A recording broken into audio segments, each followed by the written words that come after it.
নোয়াখালীর ভাসানচর থেকে পালিয়ে আসা ৪০ রোহিঙ্গাকে চট্টগ্রামের সীতাকুণ্ডে আটক করা হয়েছে। সোমবার দুপুরে ভাটিয়ারি ইউনিয়নের সাগর উপকূল থেকে তাদের আটক করা হয়। আটক রোহিঙ্গাদের মধ্যে ১১ নারী, ১৩ পুরুষ ও ১৬ শিশু রয়েছে। আমার বাংলাদেশ আছে ৩ বছর, ৩ বছর আসি নাই। ৩ বছর আমাদের যে রাশন দিত এখানে মানে মোটামুটি চলে যেত।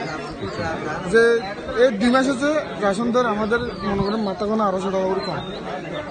যেগুলো নোয়াখালীর আমাদের তো ব্যবসা বাণিজ্য নেই, নোয়াখালীর যেগুলো মালামালা নেই এগুলো আমাদের কার্ডে প্রতি মাসে টাকা ঢুকে।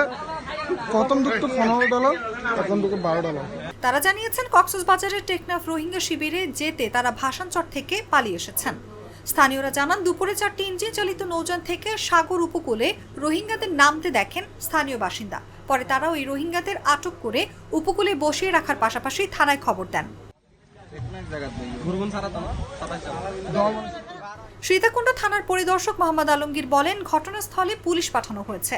যাচাই বাছাই শেষে আটক রোহিঙ্গাদের পুনরায় ভাসানচরে ফেরত পাঠানো হবে।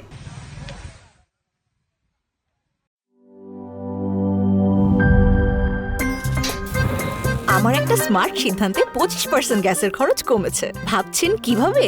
সাধারণ গ্যাস স্টোভ বদলে আমি এনেছি আরএফএল গ্যাস স্টোভ। এর সাইন্টিফিক নজল ও ব্রাস বার্নার ক্যাপ সমানভাবে তাপ ছড়িয়ে রান্না করে দ্রুত।